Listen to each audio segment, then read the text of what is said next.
muyimbi yennyini yakyekolera omuyimbi mukazi toyinza kumanya kikuleetera kukulozo oba kukuwalanya so kyova abeereetera abawala bo balina peti fights ezo Spice Dana ne Lydia kisoboka okuba nga tekiri musical nga kiri ku basajja waki bakwegomba nnyo kakugeze olubuto luno kakugeze ekigere kino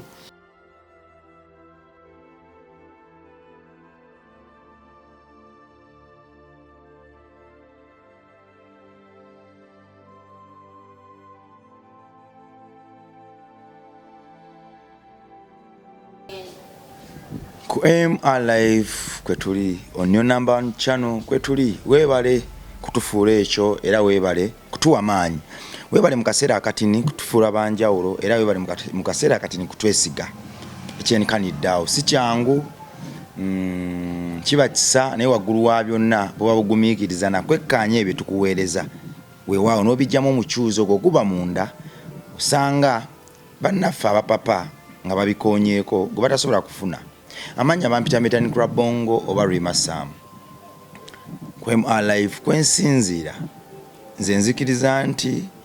bwe tunaatambula nze naawe tulituuka wala era amawanga gali tutegeera naye waggulu wa byonna nkiddamu tulibulira enjiri era bannaffe bangi balikyuka komyewo ne muganda wange w'embalaasi alina amannya mangi naye nze anansonyiwa ekyasinza okunkolera yali bikka n'abuzaabuza nti yali nakyategeeza naye kunze sayidi yange ng'eyaliwo ng'alivumbira era ng'omu ku bba baasooka kumukubira ku ssimu n'okumwebuzaako ng'aliwanise kituufu kiyali ategeeza gye balikoso ndi bulungi sebo ogamba ki ndi wano w'embalaasi abantu beyanjulire basebo ne banyabo abandaba ku channel eno mbabuuzaako nze Ron Mark Kiyingi Kasazo ndi munnamawulire ndi music distributor mu Romaco Africa ndi YouTuber tukwasaganya emirimu mingi naye mbeebaza okubanga mulaba channel eno mwebalo subscribinga nga tunatandika ssebo njagala okutegeeza abantu abatulaba ku eno channel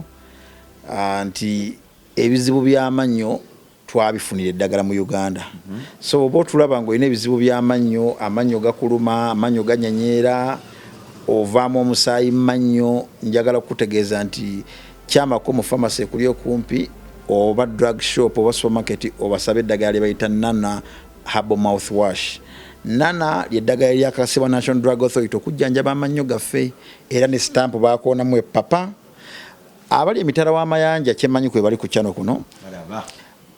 genda mu kifo kyonna ky'omanyi nti watuukirawo ebintu ebiva mu Uganda kati nga amatooke ebiki we babituusiza eddagala eryo balina erya Nana Herbal Mouthwash weeriri oba olina mukwano gwo nga metaniki nti ava Uganda agenda kujjako mu nsi gy'obeera era osobola omugamba nti oba okomawo ndeeterayo ku Nana Herbal Mouthwash kaba kakebebwe kati kawanvu ka green ofuuyirako mu kamwa oba n'ofuuyirako kasenya ng'osenya ebizibu by'amannyo kamwa lulimi kibuno byonna oba obimaze Nana Herbal Mouthwash liddagala lyetwesiga ku mannyo ogenda kufumbirwa ogenda kuwasa ate kati gwagenda nti bannanga omugole bwayogedde twetwagala alekeraawo ate gwagenda mbufumbo okeetaaga nnyo because kisobola okugobya mbufumbo ekyo omusajja azuuka ekiro n'agamba what did I marry what is this mu luzungu get out so kyova nkugamba kati woba ogenda ku buko g'omuka agenda okwanjula ebimu ku birawo by'olina opaakinga otwalira abantu ku buko batwaliye Nana Herbal Mouthwash parking obukebe obuwera babukusibire obuteeke mu kibbo bibibo bwe batwala ku buko okabateere mu basenga bakojja bamaama bajja kwebaza luvannyuma bagambe no ku bintu ebyatuleetebwa ku buko ng'ogyeko ennyaanya n'obutungulu omusajja atulowooleza eddagala eryatutereza ng'ekika amannyo gaterera naddala abakadde abo oluusi gabatawaanya bagulire kannana okabawe waliwo n'abagamba nti nze ate simanya agange tegannaba kufuna bituli oyinza okuba amanyo go tegannafuna mu bituli naye prevention is better than cure so Nana atandika omukozesa kati wadde nga tonafuna bizibu by'amannyo bingi naye bw'oba olina gw'omanyi mu kyalo eyo jjajja senga kojja mugulire kannana okamuweereze bannaffe banoonya ebyokuzimbisibwa kakati bwe tuba tumaze Nana sho ne bwetandika shetandike tukonawo wali shetandike tunasiiba mbulango essimu eyakubiddwa yamazeemu amaanyi AI chechi artificial intelligence kakati basobola nokozesa AI era ne bageza omuntu olubuto ne bamuteekako amatama ne bamupiisuula omutwe guno ne bagufuula ng'ogwensuwa oba awo AI ate oba oginafuyiza bakikola era photoshop biguy.com ku Lydia Jasmine solo ya Biguy eyo bakutte ebifaananyi bya Lydia Jasmine bye bamukubye endowooza yabadde wa comedy store ne bakwata ne babyeditinga yabadde ayambadde outfit yabadde unique kyemanya abawala ayika kyekyasinza obbaluma ku outfit manya abawala beetunuulya nnyo mu ebyo ebintu gundi ayambadde kinze nyambadde ki kati Jasmine yabadde mu outfit naye ng'eri unique yabadde eragene akatimba ng'eno wansi eringa eraga jjiini ate wano n'ebikkawo emikono ne wano neragawo jjiini kati nga eri bwetyo ng'abanga atumulisizaako naye mu magezi wano ng'olubuto tetulaga nti no luli bweru naye nga lulimu engeri yakatimba ng'osobola okulengera ekiri munda kati n'akwata ebifaananyi bye yali tannabipostinga kati ne bakwata ebifaananyi ne babyeditinga ng'obirabye ddala wano olubuto we lukoma basiseewo kati mwabamanyi photoshop ng'osobola okiraba nga tewali layini bweti eraga nti nga oga nti ekifaananyi okikuba wabeerawo layiningi ebeera ku mubiri bweti nti omubiri gwe guyisiza kati nga iwe kyabulalinze owandibadde layini wano wabulalinze wonna nga kitegeeza tewaliwo layini eraga otosobola laba sikini weeyita bakizimbulukusiza bwe bati ne bagezza olubuto feesi ne bagisikasika muno bwe bati n'afaanana ng'ekigundi bwati ne bamala ne bateekayo ebifaananyi nti yoyo omuntu wammwe kati Biguy ekyo kintu kye yakoze manyi njogera Biguy benzoza ngamba muyimbi waffe website ya biguy.ug era nakubidde musajja wange bamuyita Wycliffe Gibogi akole eyo mu Biguy naye nga nene waffe mu business yakola tune gyali ku MTN eyo naye nga ne ku Biguy akola ki akolayo ne mukubira sakubidde Lee Stewart nanyiniyo nakubidde ono gwe manya abasinga owandiikayo kati ne mugana ebintu bye mukoze bye biki Jasmine agambye agenda bawaabira mu kooti n'angamba Jasmine byatugamba twabira byedda era tumulinze twabirabye ne mugamba kaale naye nze ndowooza bye bitta industry tetulina kutambuliza bulamu awo nga tugandika bikola ebyo ku bayimbi omuyimbi mulindeko ng'akoze ensobi ogyogere nga ddala yabadde ensobi kale gijanjawaze mu mawulire tukiyita okulinda omuntu mu kkoona nti Metallic yona ayinza okuba tomwagala naye togenda kuva out of the blue tandike kulujja ku TV kumuvumavuma mulindeko Metallic story weneefuluma nga sina gwagikoze nti Metallic yakutta akaana Metallic yazadde mwana yazadde muwala n'agaana omulabirira ngeza ku birala kutongamba kwata kaana kale Metallic yazadde omwana n'agaana omulabirira ebitambulira mbanga akakutte Metallic yatabuse n'omukazi obitegeera nga olwo story yona eri negative evuddeyo ku Metallic kati awo janja wazeeyo mufiireko kye tuyita okulinda omuntu mu kkoona n'omufiirako naye nga byomufiirako bituufu ekitegeera kati mawuli abasinga bakozesa tactic eyo kati ne bagamba temuddamu ekikola ekyo Jasmine mumulinde mu kkoona ng'alina story emuliko embi kati mufiire ku eyo naye wano okujja nga muginoonya bunoonya nga story mugezaako gicreatinga nga teriiwo ekyo kibi nnyo mu mawulire kitwonoonera ffenna abali mu mawulire era nakibagambye aba Biguy ne mbagamba bannange Wycliffe ebintu bino mu bikomye Jasmine muntu wange newe kuba kwogerayo naye kumugamba nti tobitwala wala ebya kooti bireke nsobola ate era asobola okumpuliriza n'angamba kale mbasonyiye kasawa nga tebagenda kuddamu naye lwaki Jasmine yanyiize nga ayagala agenda mu kooti sigwe mulundi ogwadde gusoose website eyo ng'ekikola kuba ffe n'abayimbi mukimanyi nawe kyemmanyi okimanyi nti tusobola okukwata ekinuno kiweereza babloga naye babloga bosookerako ng'oweereza ebintu byeyagala okuspreading oba okutambuza ku internet Biguy be bamu ku bowa kuba be bamu ku babloggers noga kampembu ya musajja afono Josh akuba ebifaananyi kampe Biguy ya Stewart kampe bwe batyo nogena ngoba wane ba bloggers ne bateekayo kati ba bloggers bojukira ba kusasula omwereza kyo yagala postinge no mweza ne sente ze nga kigwedde ba bloggers ganti be banonye bye bintu era blogger kizibu kola kintu nga jasa kikola for views and likes abasinga batuka kwa yo level nga website zaabwe zakubadda bakikola basasuddwa abatakikola for views and likes okitegeera era buli omulaba nga alina ekintu kyakoze nga kiri negative nnyo nga kiba tekyetaagisa wabeerawo abamusasudde kati ne mbagamba nze ndowooza okusigaza omulimu guno ogw'amawulire gugenda mu maaso tuleme kutuuka ate ku level yakuwayiriza ba artists tubalinde nga bakoze ensobi tubapininge lwa nsobi zaabwe tetupromotinga kyabawayiriza naye mbaga kati Jasmine bw'abatwala mu kooti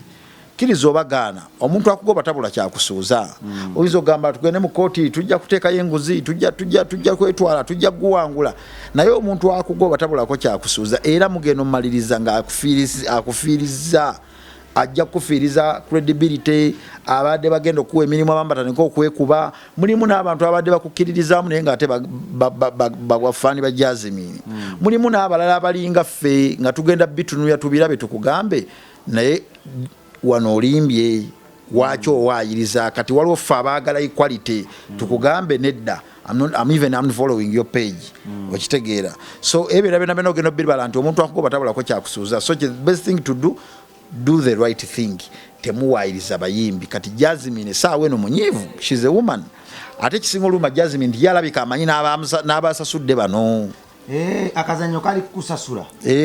kivaawa kubanga Jasmine waliwo ekiseera gwe bafulumyako ekifaananyi nga balaga ekigere kya Jasmine nga kinene bwe kirimu nekkoona kati abantu batambuza ekifaananyi ekyo nnyo bakitambuza nnyo era bwe onoonyeza sitole za Jasmine kyasinza okutambula eziri negative ku internet yali sitole ya kigere era nga bamuvuma nnyo oyo alega kyekigere ebiki lwa kigere naye ng'ate fe abamu ku ffe tufunye omukisa nti Jasmine tumusembereddeko tumanye ekigere kye kati we nalaba ekifaananyi nagamba come on Jasmine abeere n'ekigere bwe kiti ekigere kya Jasmine kyemmanyi neŋŋamba nedda kubanga Jasmine wabaira mu motoka ebiseera ebisinga ebigere bye abiteeka ku dashboard bwaba muvuga ng'akooye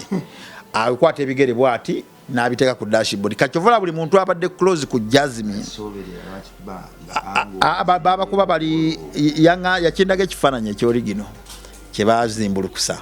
kati abantu abasembere Jasmine bamumanyi nti ebiseera ebisinga batudde mu motoka ng'akooyo babava ku mikolo biki amanyi okukwata omutto guno n'agussa eno n'akwata ebigere bino n'abiteeka ku dashboard neebakamu oba n'awummula n'abanga ali mu comfort zone awummuddemu kyovola buli muntu amumanyi yali alabye ku kigere kye era buli muntu yalabye ekifaananyi yagamba sooka oleke Jasmine gwe tusiba tulaba ebigere bye birungi bwe biti buli lunaku bye bino bya postinze kati omanyi Jasmine we yategeerera yali abikoze waliwo omuyimbi omu yalina abaana abali bakola mu kampu ye waliwo omuyimbi yalina omwana gwe yali akola naye nga omanye byabayimbi mubeera n'abantu ababeetoolodde mu kampu yo kati omuwala oyo n'ava mu kampu eyo bwe yavaayo bomamanyi bakyusa kampu nti golaba abadde wa Bobi Wine nikyo musanga wa Chameleon abadde wa Nina Rose nikyo musanga wa Spice Dana bwe bityo kati omwana we yava mu kampu eyo kati ate n'agetinga close n'aba kampu ya Jasmine kati yajja n'awa story eyo n'agamba nti ekigere fa bakigeza n'agamba naye si ffe bafaani eyaleeta idea era yakyekolera yennyini muyimbi yennyini yakyekolera omuyimbi mukazi yakwata essimu n'ageza ekigere kya Jasmine n'akiteekayo muyimbi mukazi mweru anti otandise osinika ebinnyo byebyo kakati abantu bali mu weekend byetukugamba twakowa okwegoba n'abantu naye twagala okuwaayo information abantu bayeko bye bayiga bagenda atandika okubuusabuusa anti ngeza bino byegamba si byange bino bya Jasmine bw'oba oyagala kumbuusabuusa mbuusizabuusiza ku byange si bino bya Jasmine yabiŋŋamba n'oyo omuwala yamundaga kati omuyimbi oyo bwe yateekayo ebyo ebifaananyi ebyo bwe yateekayo ebyo ebifaananyi ne bitambula nnyo Jasmine ne bimukosa kati byazzeemu n'ogulundi ogwokubiri ku luno bakutte mubiri bakugezeza lubuto balaze nti Jasmine alina olubuto olusinga olwa Teacher Kipopo walabye ebifaananyi nga Jasmine olubuto lwe lukomeeno bwe luti ne bagamba maama Jasmine yabeera ddi n'olubuto olusinga olwa DJ Nimrod pozi Nimrod tumwogereyo ku eno show nedda Nimrod kantangazeemu awo Ronnie Mark nze sina buzibu na DJ Nimrod sina buzibu na DJ Nimrod aka Uncle Farao sina buzibu nze obuzibu bwennina buli ku bikolwa bye oburuvu obutaagaliza obutawa abantu kitiibwa okutwala okulowooza nti music industry egenda kukoma ku ye awo obuzibu wange we buva ku DJ Nimrod aka Uncle Farao obuzibu bwe buvaawo naye ebirala byonna nsiminaako obuzibu omusajja mukulu kitaffe atuuse mu level ezituzaala so nze point yange akaganga kange wekavugira waali wamu nti wano pa weetereeze oli kyakulabirako abaana bangi ba DJ inspiringa bwe atwala omutima gwenge n'eryanyi n'okwemanya music industry muyinza ogimalawo tudde wali Nimrod na beta so siki so badde gezaho kugamba nti ekibuuzo kyeyawalama ate nga kyandikoze nnyo ekibuuzo nabo ne beesalirawo sisobola kwogera muyimbi kubanga kituyamba kyaggwa ali twagala kubaako kyakuyiga n'ekirala nti story nagikozeko ku Bukedde TV naye we nabadde nvuddeyo nabadde nvuga nveeye Makindye nempita bwenti Salama manya nempita bwenti Luwafu kanade npita ku luguudo lwe Luwafu nga ndaba Range Rover wedde jengoberera nengezaako okusala speed naye nga teyisa tubanga drone Range Rover UBQ nengezaako okujjukira Range Rover eyo nga ngimanyi naye nga manyi nti yani ya Spice naye nagezo laba Spice si eyagibaddemu ate eyagibaddemu yabadde manager Roger na parkinga nanga njagala tuogere because ebiseera ebisinga Roger waba ayinamu obutakkaanya oba kyalabye kyatayagadde akubira essimu kati kuno yazze mu buntu nanga njagala tuogere ne mugamba naye nze sinayogerako nti muyimbiwo weganiddewo ne mugamba nangamba obuvidiyo mbuyina najjayo obuvidiyo emuga obuvidiyo obwo bwoyina mulimu eddoboozi ly'omuwala ng'agamba oyo omuyimbi we Salama ne mugamba owulidde omuwala ng'ayogera kati kyoganze yakyogedde ekyo nze nayogedde Jasmine kye yaŋŋamba n'enkomaawo kati ate yayogera weganirawo muyimbi we Salama omuwagizi ekyo kyabaddewo wiiki eno kale yabadde tali mu kunnenya naye yabadde aŋŋamba nti story gye mwakoze ku TV mwatandise ate okulaganga nga musiga ekifaananyi mulinga balaga nti omuyimbi wange yakikola ne mugamba naye nze saasize ekifaananyi nakoze reported speech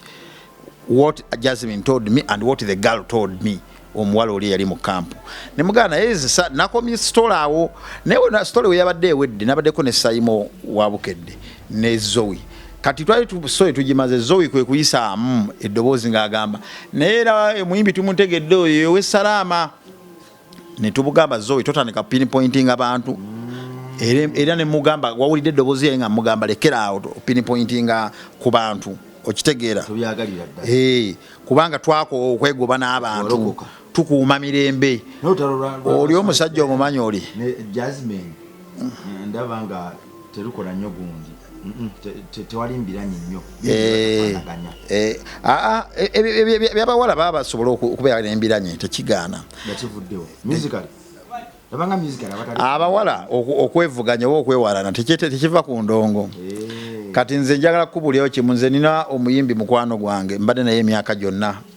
yansabako mu managinga ne mugamba kankuyambeko buyambi nga muganda wange bamuyita Zanny Brown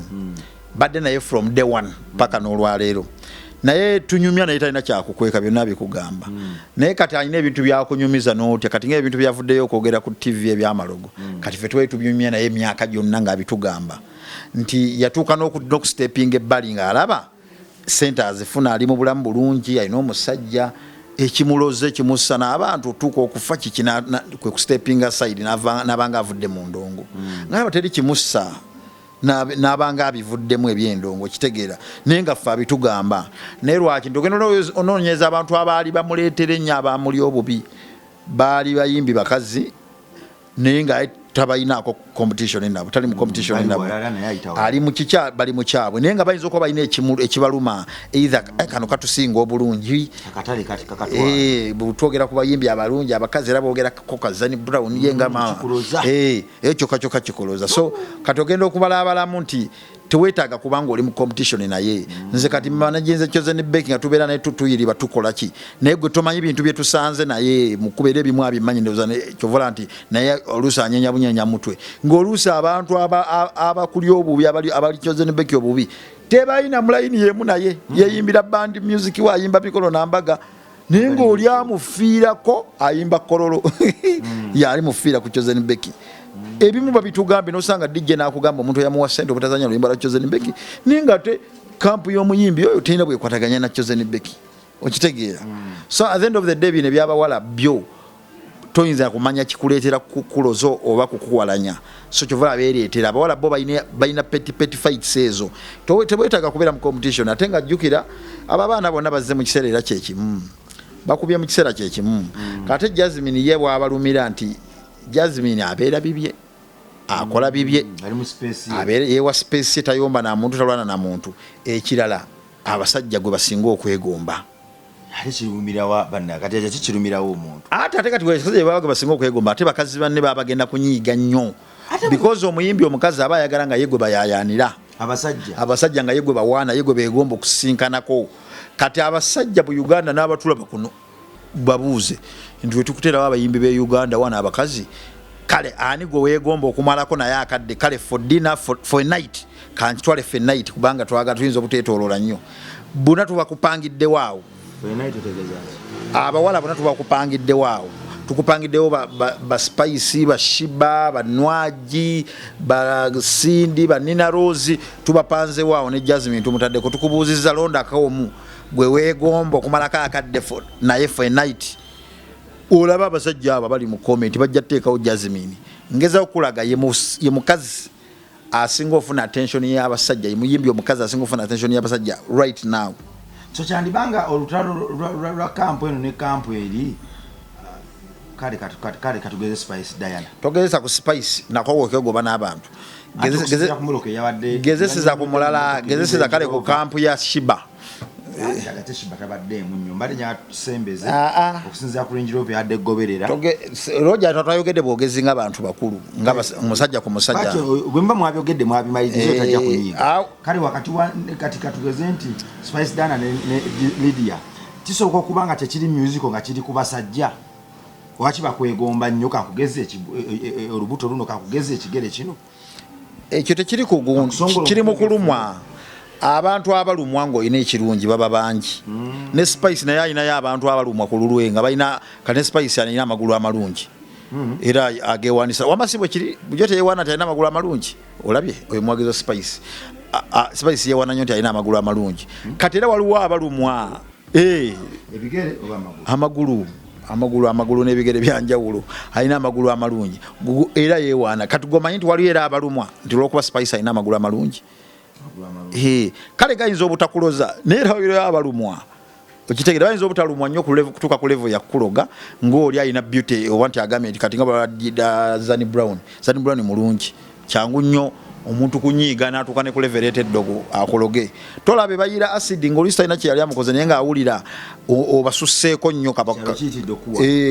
olina ate kati omukazi omulungi wayomula kati abawala basobola okunnyonnyola omukazi omulungi ku kyalo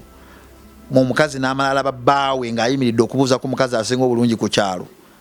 gweoyinza okunyonyola omukazi oyo nannyini musajja nti nno mubadde munyumya obadde omubuuzaako bubuuza nga yo mukazi asinga obulungi ku kyalo mukazi we n'akulengera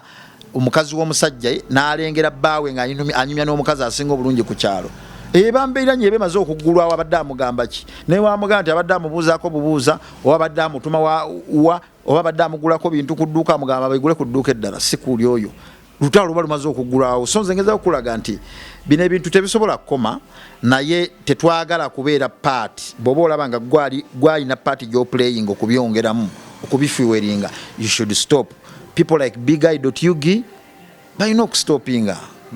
birina okuggwawo tusigaze emirembe kyeyakoze kyade kituufu naye kubanga engeri gy'obinnyonnyoddemu abantu bagende babikebere sigwe mutuufu muntu mutuufu kwogera ku lutalo lwa Biguy na Lydia kubanga oli atachiti nnyo ku Lydia banga ddeno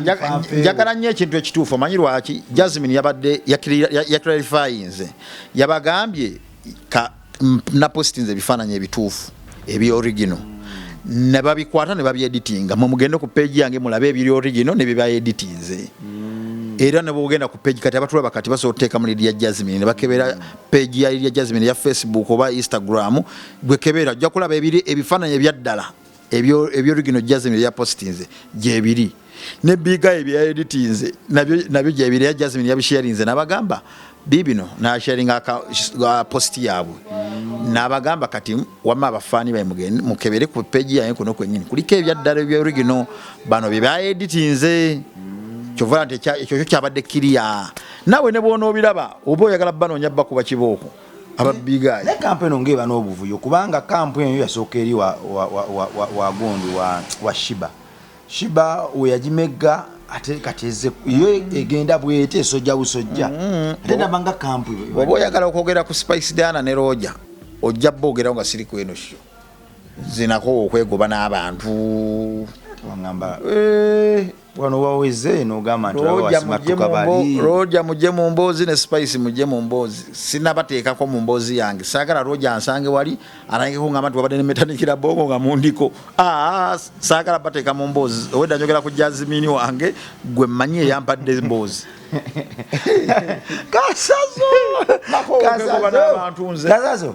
oli musajja mukuru wakula kituufu nzikiriza nakowa omanyi obukulu siti antalo nakikugamba siti antalo obukulu kwe kumanya wawo ino koma kuki siti antalo tebakulimba wabula saagala kuleeta antalo weziteetaagisa unegwe bw'olundetera sirutya baaba era tebakulimbanga nti ogenda kunzigulako olutalo mbunkutye gwe genda olutankuula olabe sitya ntalo naye saagala kuzisosonkereza kolaki bakwita kusosonkereza kuzisitandika sunasuna omuntu omuggyemu olutalo saagala kutandika ntalo njagala emirembe tusigaze emirembe nkusange nkubongeko onsanga onkoneko nti kati nsosanga Spice n'omukubira engombe n'agikubira nosanga Roger oba tonana mulaba ndabirwamu ze ziri waggulu nze sivugira ndabirwamu waggulu ezange zibeera wansi nakuba engombe tututunga sijeri kubanga abantu oli muddembe naye nze ndabirwamu zivugira wansi naye kati baba yimbi baba yimbi bezawe zibeera waggulu kati akuyita nga tumanyi nti yali mu motoka naye bwe wuli akubira nnyo engombe ngotegera yali mu motoka boli awo nakubuipinga oba nasse ndabirwamu nakukola bwati ne yeeyongerayo obulamu bwe butambula ensi tetugiteekako maanyi okitegeera so bano ababigayi oyo omusajja mukwano gwange wandisose kunjokya nga tonnagenda omusajja oyo yali anjokya naye katola abyalimu Gwesikani yamusuula nnyo Gwesikani yayeka yamusuula Gwesikani yali amanaging Dr. Kitonsa yali amanaging Gwesikani naye banga ne keke yali alya kakati yali akocha kudiru ki promoting amuyimbi ibisere byendoza yayita nabakwana Gwesikani naye yajjanga nnyo ku Delta TV nga abatunda eddagala lye kati nga akolaga ne Jackstar ate Jackstar mumanyi ku mugaati Jackstar mumanyi ku luseke kati Jackstar wajja mu show ngeno kangeze shebadde yogera ku bya music naye nga yali yasendeza Dr. Kitonsa atunda eddagala lya kabootongo n'amanyi g'ekisajja akugamba nonya engeri gy'okwata music mu connecting ekabootongo era ndi yasendeza ani za Kitonsa engeri jadduseemu alabika yatandika beeka engera amanyi wabasemberera yalinga njokya nga simaze namusaba naye alabika yayabika bwabisi abantu babika ffe tulina abagagga abalinga batokyanga bayabika olidisappointed useke mu lwazi ne lukongoka enseke zaffe size ezabyabaga ffe tukuba enseke era tulukuba